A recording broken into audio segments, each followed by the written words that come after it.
Skoda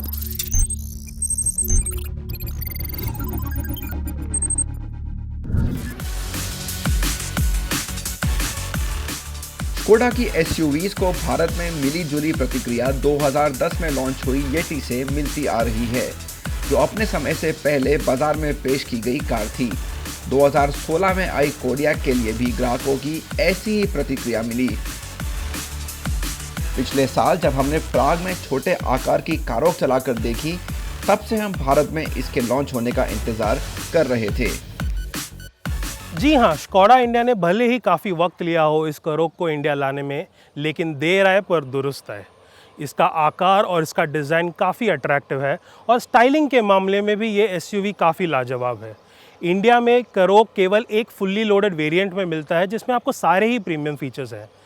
लेकिन अगर हम उस कारों की बात करें जिसे हमने पिछले साल प्राग में चलाया था, तो उसके बराबरी में इंडिया स्पेक कारों में थोड़े से डिफरेंसेस हैं, जैसे स्टाइलिंग और फीचर्स के मामले में।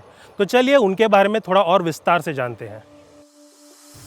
कारोक एसयूवी को देखते ही आपको समझ आ जाएगा कि ये कार बड़े पैमाने पर कंपनी की सबसे महंगी एसयूवी कोडियाक से प्रेरित है। एसयूवी को मिलता जुलता चेहरा और सिग्नेचर बटरफ्लाई ग्रिल के अलावा चौकोर एलईडी हेडलैम्प्स और स्कोडा क्रिस्टलाइन डिजाइन के साथ LED day time running lamps और ट्रेपेजॉइडल फॉग लैंप्स दिए गए हैं। कारों के साथ चौड़े एयर डैम हैं जो काली बम्पर क्लैडिंग के साथ आते हैं। इसमें 17 इंच के alloy wheel, silver roof rails और पिछले हिस्से में wrap around LED tail lamps भी लगाई गई हैं, जो सी आकार के गाइड लाइट्स के साथ आती हैं। जो मॉडल हमने चलाकर देखा था, उसके विपरीत भारत में लॉन्च हुई कारों के साथ नया लोगो है और पीछे स्कोडा लिखा हुआ है। अगर हम कैबिन की बात करें तो आपको इस 2020 कारों में ये ड्यूल टोन बेज और ब्लैक इंटीरियर मिलता है, जो हम इंडियंस को काफ़ी पसंद है। फिट और फिनिश के मामले में भी ये काफ़ी अच्छा है। और फीचर्स की बात करें तो आपको एक इलेक्ट्रिकली एडजस्टेबल ड्राइवर सीट मिलती है, जिसमें 3 लेवल का मेमोरी फंक्शन आता है। साथ ही साथ आपको ये leather wrap multi functional steering wheel मिलता है और एक 8 इंच का टच स्क्रीन इंफोटेनमेंट सिस्टम, जिसमें एप्पल कारप्ले और एंड्रॉयड ऑटो दोनों ही अवेलेबल है। साथ ही साथ आपको ये पैनोरामिक सनरूफ भी मिलता है। कैबिन की बात करें तो इसमें डिजिटल इंस्ट्रूमेंट क्लस्टर के साथ virtual cockpit, dual zone automatic climate control, pedal shifter और पिछली सीट पर फोल्ड होने वाला आर्म रेस्ट दिया गया है। हालांकि वेंटिलेटेड सीट्स और वायरलेस चार्जिंग इस एसयूवी को और भी बेहतर बना सकते थे। कारों को सामान्य तौर पर कई सारे सुरक्षा फीचर्स से लैस किया गया है, जिनमें 9 एयरबैग, एबीएस के साथ ईबीडी, इलेक्ट्रॉनिक स्टेबिलिटी कंट्रोल, हिल ब्रेक असिस्ट, पार्कट्रॉनिक सेंसर्स के साथ camera, keyless entry, engine start stop function और इलेक्ट्रोमैकेनिकल पार्किंग ब्रेक्स के साथ और भी कई फीचर्स शामिल हैं।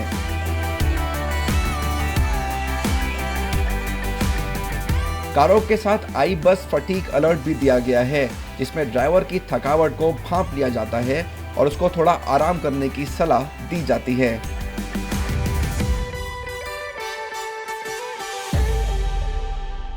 अगर इंजन की बात करें तो इस नई कारों में आपको एक 1.5 लीटर का टर्बोचार्ज टीएसआई पेट्रोल इंजन मिलता है।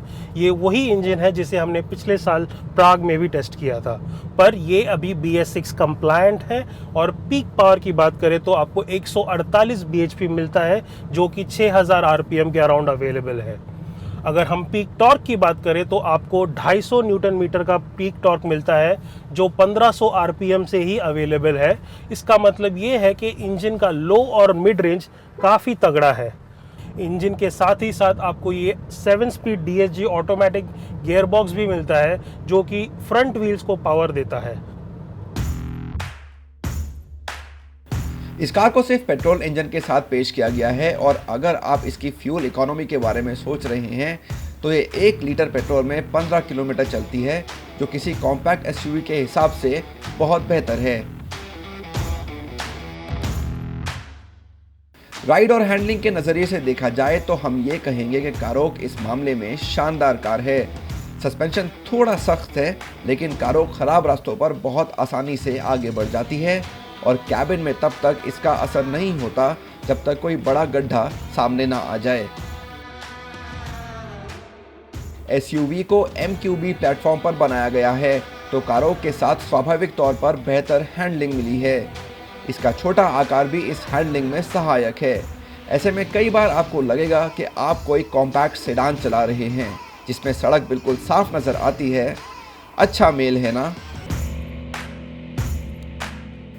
स्कोडा कारोक भारत में पूरी तरह से आयात की गई है, जिसकी कीमत थोड़ी ज्यादा है, यानी लगभग 25 लाख रुपए एक शोरूम। इसके घरेलू प्रतिद्वंदी फोक्सवैगन टी-रॉक से तुलना करें तो कारोक 5 लाख रुपए महंगी है। हालांकि टी-रॉक आकार में छोटी होने के साथ उतनी प्रीमियम नहीं है जितनी कारोक है। दूसरी ओर जीप कंपास और ह्यूंडई टुक्सॉन के टॉप मॉडल के मुकाबले स्कोडा की कारोक तकरीबन 3 लाख रुपए और 2.5 लाख रुपए महंगी है। तो हाँ, कारोक इस सेगमेंट की सबसे महंगी पेट्रोल एसयूवी है।